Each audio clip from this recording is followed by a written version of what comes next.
पर आज नागौर से जहां पर लंबे समय से पुलिस कार्मिकों को जहां इंतजार था अपनी पदोन्नति को लेकर के, वो आज साकार होता नजर आया। जी हां, लंबे समय के इंतजार के बाद में नागौर में पुलिस कार्मिकों को पदोन्नति के जो उनके सपना था एक, वो आज काफ़ी हद तक पूरा होता नजर आया।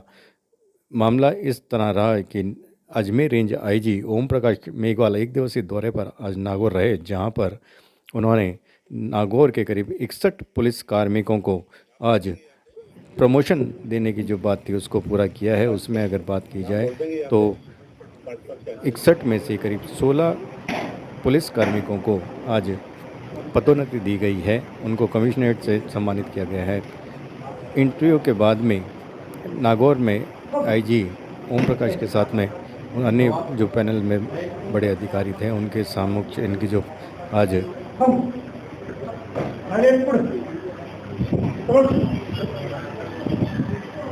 इसके प्रयास किए हैं। आज से फिर कोशिश करेंगे इसी महीने बाकी जितनी भी जो पेंडेंसी जो रही है, जितने पदोन्नति नहीं हो पाई, एसपी साहब ने खुद रिकॉर्ड तैयार किया है, तो उनकी सभी की पदोन्नति शीघ्र करवाएंगे। सर, डीपीसी की जो प्रक्रिया है काफ़ी समय से है, उसको लेकर क्या प्रयास होंगे? डीपीसी कब तक हो पाएगी? कांस्टेबल से लेकर सीआई तक वो सभी तरह की डीपीसी मैंने बताया ना, महीने भर में जितनी पेंडेंसी है सारी हम महीने भर के अंदर जल्दी टेस्ट करा करके एक महीने में पूरी करेंगे इसको।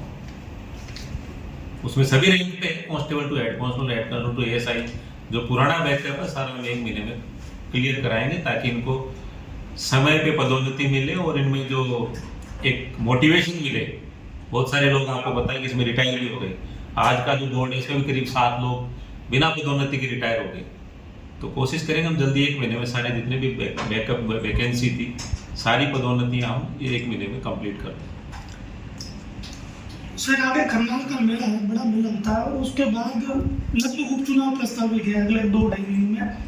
तो इस पूरे बेल्ट के अंदर कानून व्यवस्था के लिहाज से ये सारे घटनाक्रम बड़े महत्वपूर्ण है। तो पुलिस कानून व्यवस्था को कैसे मेंटेन करेगी?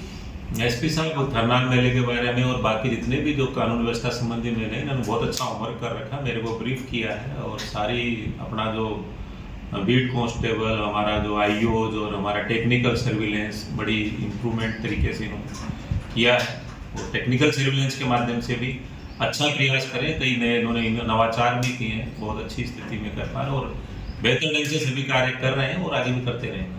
सर, बढ़ते मादक पदार्थ के मामले हैं, नशे के मामले हैं, युवा पीढ़ी कई बड़े तस्कर भी सक्रिय हैं, उनको लेकर क्या कार्य योजना है अजमेर रेंज की? इसमें जितने भी जो मादक पदार्थ के जो बड़े तस्कर हैं, विशेष रूप से इसमें मैं आपको बताता हूँ कमर्शियल क्वांटिटीज के, तो हमने 2017 के बाद जो भी कमर्शियल क्वांटिटी के जो बड़े तस्कर हैं रेंज में, उन सबको चिन्हित किया है। और उसमें रिपीट ऑफेंस वाले हैं जो 1 बार 2 बार 3 बार जिनके मुकदमे हैं, उनकी सूची तैयार की और रेंज के सभी एसपीज को भेजी। और उसमें मुकदमा अपनी जगह है, लेकिन तस्कर के परिवार की, उसके निकट रिश्तेदार की, संधि की, निकट सहयोगी जो भी संपत्ति है उसको हम 68 एनडीपीएस एक्ट में कुर्क करने की कार्रवाई करवा रहे हैं और उनके खिलाफ पिट एनडीपीएस की इस्तगासी बड़ी मात्रा में तैयार की है, ताकि जो संपत्ति उसने या उसके परिजनों ने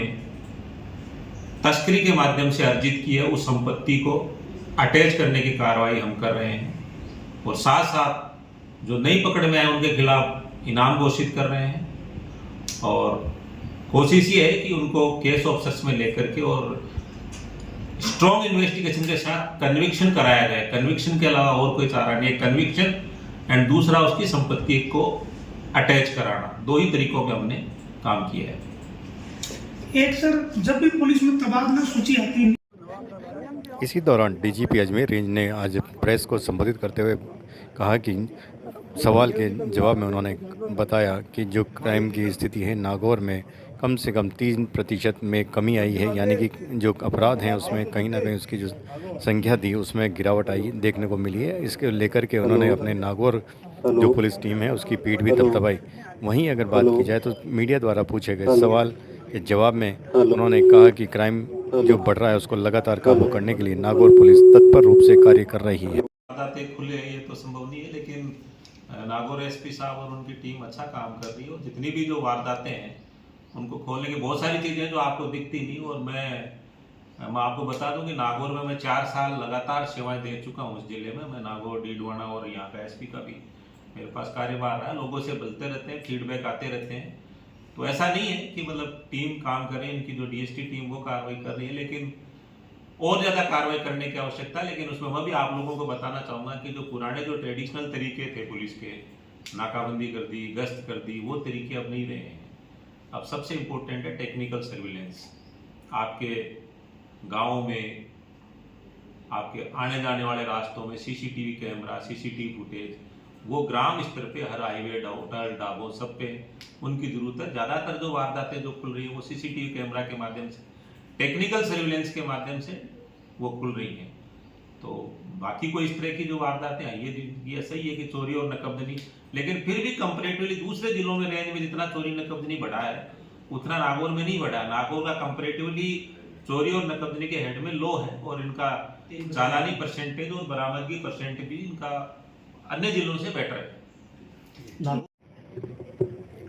डीजीपी ओम प्रकाश ने नागौर में जो एनडीपीएस के मामले की बात करें या चोरी और डकैती जैसे गंभीर अपराधों को लेकर के पूरी माकूल व्यवस्था के साथ में जो निश्चित नवीनतम तकनीक है उसका उपयोग करते हुए उन पर काबू करने के लिए बात कही है। वहीं उन्होंने कहा कि एनडीपीएस के मामले में जो तस्कर हैं उनकी ज़मीन का अटैचमेंट किया जाएगा, वहीं उनके परिवार के संबंधित जो परिजन हैं उनकी भी संपत्ति अगर उसमें साबित होता है कि वो एनडीपीएस और नशे के कारोबार में संलिप्त है तो निश्चित तौर से उसकी भी संपत्ति को अटैच किया जाएगा। ये एक बड़ी बात कही है डीजीपी अजमेर ओम प्रकाश मेघवाल ने।